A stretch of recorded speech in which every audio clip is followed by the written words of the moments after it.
The controversial Global Engagement Center, known as the GEC, which was created back in 2016 to counter foreign propaganda, specifically from Russia.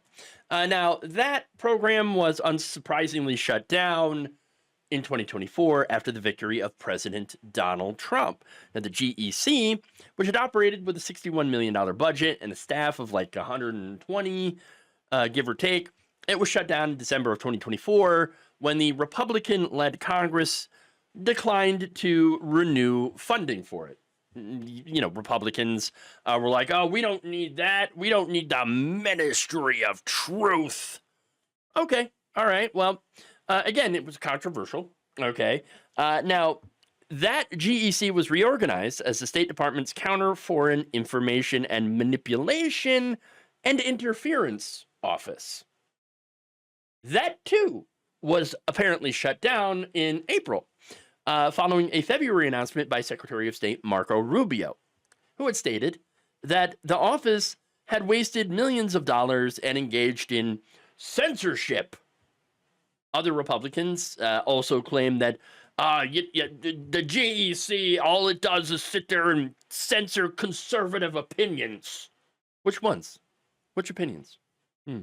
Probably ones that are very, very pro-Russian and filled with misinformation. In fact, that's basically what they were going after, is misinformation that could be from a foreign power. And whether or not it's from a foreign power, I mean, misinformation is misinformation, right? And so, yes, a lot of so-called conservative opinions were, I guess, censored or shut down or whatever because they were just factually incorrect, all right? So, look, again, misinformation, though, and pro-Russian, sentiments online appear to go hand in hand with conservatism, currently, at least, because they tend to post more things that are not based in reality and do come from these bot and troll farms. Okay, and it's just not just me just saying this, right? No, this is backed up by evidence, by studies, things that, of course, Republicans will completely ignore. In fact, according to researchers from Oxford, MIT, Yale, and Cornell, conservatives are, for one, they're not being censored for their opinions, right? Because it's like, what opinion would you be censored for? I believe taxes should be lower on rich people and, all that stuff, and we should have less regulation. Well, that doesn't seem like a censorable opinion, now does it? No. Well, which opinions then? Oh, you know the ones. You know the ones. Oh, yes. So, no, it's because they tend to post more stuff that is not true. And that's just a fact. From the study, although users estimated to be pro-Trump/conservative were indeed substantially more likely to be suspended from social media than those estimated to be pro-Biden/liberal, users who were pro-Trump conservative also shared far more links to various sets of low-quality news sites, even when news quality was determined by politically balanced groups of laypeople, or groups of even only Republican laypeople, and had higher estimated likelihoods of being bots. We find similar associations between stated or inferred conservatism and low-quality news sharing on the basis of both expert and politically balanced layperson ratings in 7 other datasets of sharing from Twitter, Facebook, and survey experiments, spanning from 2016 to 2023, and including data from 16 different countries. It's not just in the United States, folks. That's a fake news problem. Thus, even under politically neutral anti-misinformation policies, political asymmetries in enforcement should be expected. Again, basically saying if you are sharing fake news, you're going to get censored or you're going to get suspended, whatever, from social media, and you are more likely to be a conservative because that's just who shares more fake news. All right, well, there you go. Now, political imbalance and enforcement need not imply bias on the part of social media companies implementing anti-misinformation policies.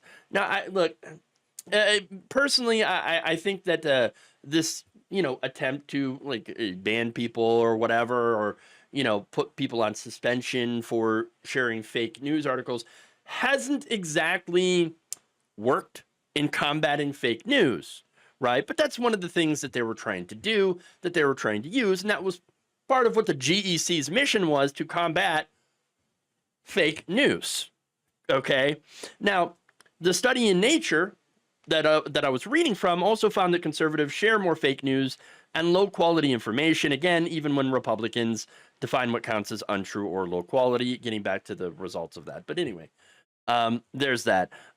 So now here's the thing. Again, in response to Hillary Clinton's election loss in 2016, they created this agency, which again, controversial, right? Their stated purpose was to debunk the fire hose of right-wing fake news that got boosted or even originated from Russian troll and bot farms. Okay. Now, obviously, as I mentioned again, that didn't work, but that's not the reason that it was shut down. Okay. One of the reasons is who Donald Trump put in charge at the State Department, a man named Darren Beattie, who is a senior State Department staffer and a very passionate Putin supporter. Now, his passions also include a Russian woman whose uncle happens to be a longtime Kremlin ally, Yulia Kirillova, who married Beattie back in 2021 in the state of Florida, then moved to D.C.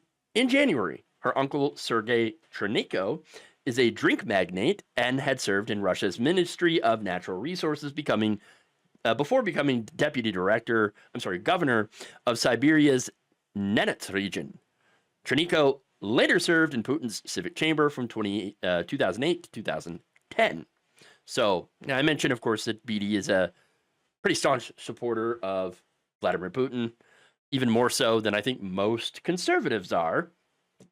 In fact, he's been very obviously against supporting the war in Ukraine. In 2022, he wrote, U.S. government is supporting Ukrainian neo-Nazi groups in its obsessive proxy war against Russia. Now, who started that war?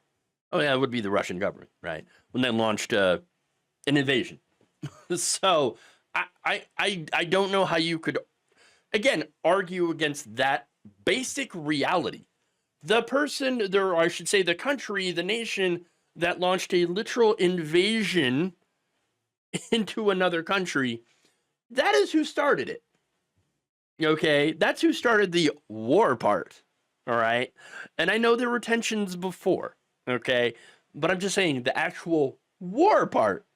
Okay. And so now, Beattie also wrote this quote, the State Department could sell butt plugs.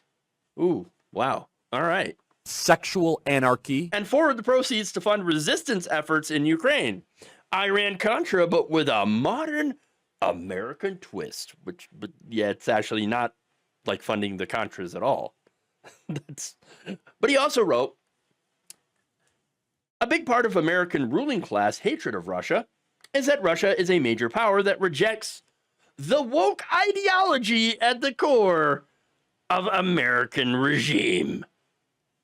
The wokers. That's right. All about the wokeness, people. It's the woke ideology. And that's why the U.S. Apparently is an enemy of Russia. No, look. One of the reasons that the Biden administration was in opposition to the Russian government has a lot to do with the influence, okay, a sphere of influence that Russia is attempting to create in the region versus the U.S. sphere of influence. It doesn't have anything to do with wokeism, but again, they don't even know what that is.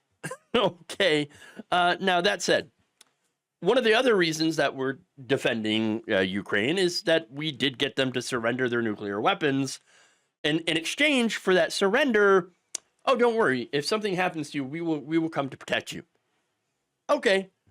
Back then, Ukraine's like, well, I guess that's a fair trade. Yes, okay. So they'll come and protect us. Great. Except that now we're kind of not. Yeah. Anyway, this guy being in this position and shutting down the GEC, yes, that's a conflict of interest. No surprise. No surprise at all. Okay? That's it. That's it. And look, by the way, on top of all of that, Beattie was actually initially fired from the first Trump administration. back in 2018.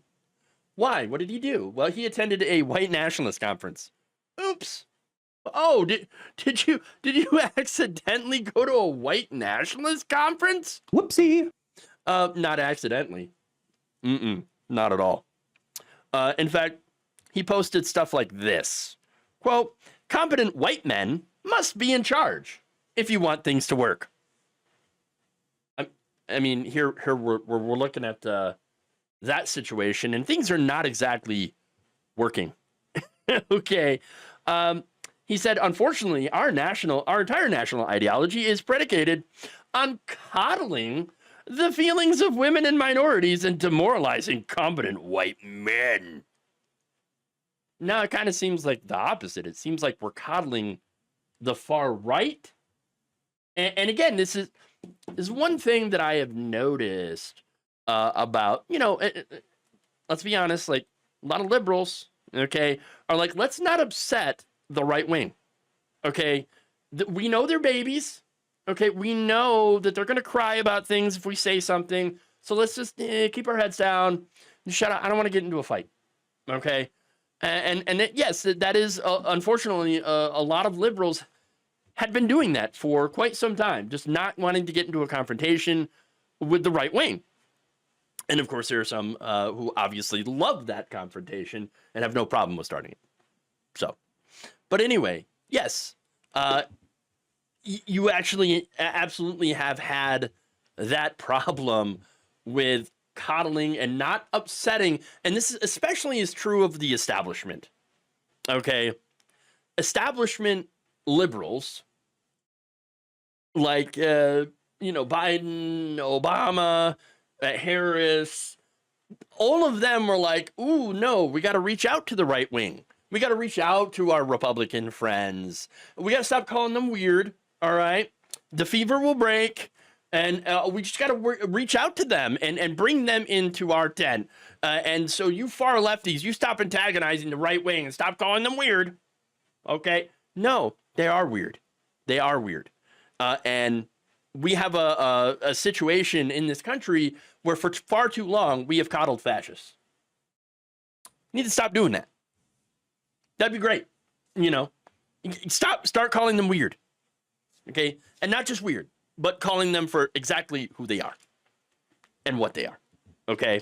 Now, he had also told Tim Scott, who was a Republican, black Republican, Ibram X. Kendi and Kate Cole James to, quote, learn your place and take a knee to MAGA. Okay. And there you go. So here you have a mix of racism, misogyny, and pro-Russian views.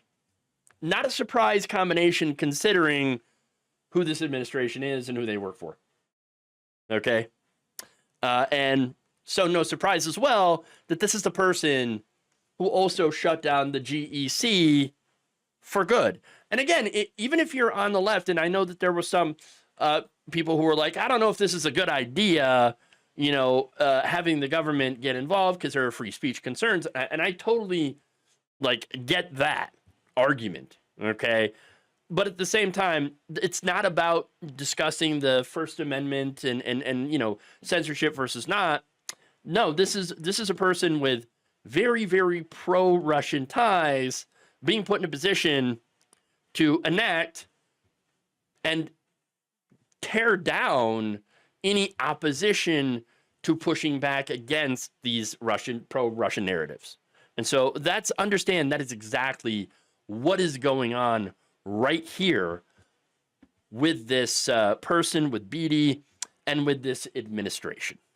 Thank you for watching. If you enjoyed this video, please like, share, subscribe, hit the bell icon in order to get notified whenever a new video is released.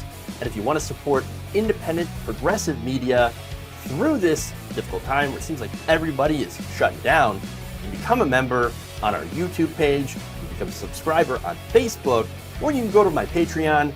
It's patreon.com/Jeff Waldorf. Thank you.